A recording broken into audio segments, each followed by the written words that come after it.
దేవునికి స్తోత్రం అండి. మీ అందరికీ వందనాలు. ఈరోజు మనం చెప్పుకోబోయే వాక్యం యేసే నా కాపరి.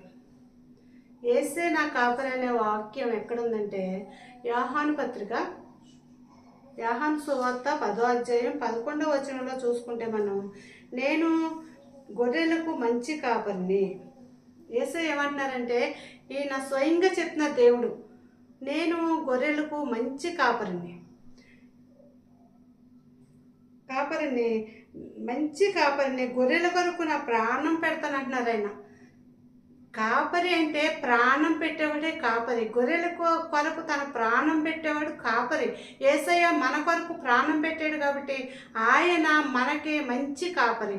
మంచి కాపరి అంటే గొర్రెల్ని నడిపించటమే కాదు, గొర్రెల్ని పోషించటమే కాదు, గొర్రెలకి అనేక విషయాలు బోధించటమే కాదు, అనేకమైన కార్యాలు జరిపించటమే కాదు, కానీ గొర్రెల కొరకు ఒకవేళ గొర్రెలు ఏ అపాయంలో పడినా, ఒకవేళ ఏదైనా క్రూరమృగం పాలు అవుతున్న గొర్రెల్ని కాపాడేవాడే కాపరి. ఆ గొర్రెల కొరకు తన ప్రాణం పెట్టేవాడే కాపరి.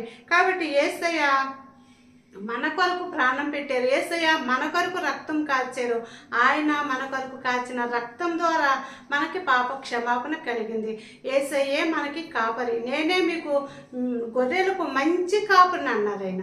ఆయన తన స్వయంగా చెప్పిన మాట అండి ఇది ఎవరో రాసింది కాదు, కానీ దేవుడే చెప్పారు. ఏమనంటే నేను గొర్రెలకు మంచి కాపరిని.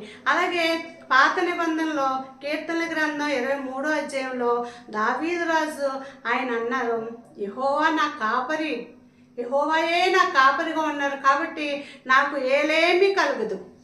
దేవుడు నాకు కాపరిగా ఉన్నారు, దేవుడు నాకు పోషకుడుగా ఉన్నాడు, దేవుడు నాకు ఆధారముగా ఉన్నారు, దేవుడు నన్ను నడిపిస్తున్నారు కాబట్టి నేను ఎటువంటి సమస్యలు వచ్చినా, ఎటువంటి ఇబ్బందులు వచ్చినా నేను భయపడను, దిగులు పడను, నేను ముందుకు నడుస్తానని ఆ రోజు దావీదు రాజు ఎంతో దేవుణ్ణి తన ముందుగా పెట్టుకుని నడిచారు కాబట్టి ఆయన అన్ని విజయాలు చూడగలిగారు. అలాగే మన జీవితంలో సమస్యల్లో, బాధలో, కష్టాలు ఏమున్నప్పటికీ యేసయ్యే నా కాపరి, యేసయ్య నా కొరకు ప్రాణం పెట్టాడు. నా కొరకు ప్రాణం పెట్టిన నా దేవుడు నా కొరకు ఏదైనా చేయగలరు.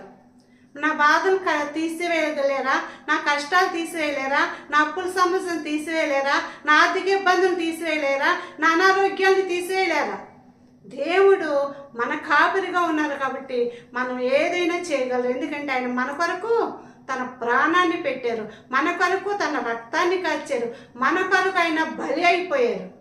కాబట్టి దేవుణ్ణి మనం కాపరిగా పెట్టుకుని మనం ఈ లోకంలో జీవించిన అంతకాలము కూడా దేవుణ్ణి మనం కాపరిగా పెట్టుకుని మనం ముందుకు నడిచినప్పుడు ఆయన మన కొరకు మన పాపాల కొరకు బలి అయిపోయి మన కొరకు మరణించిన గొప్ప దేవుడు మనకు తోడుగా ఉంటారు. మనం వెళ్ళే మార్గాల్లో ఆయన మనకి అన్నిట్లో కూడా ఆయన సహాయకుడిగా ఉండి మనల్ని నడిపిస్తారు. దేవునికి స్తోత్రం. మీ అందరికీ వందనాలు.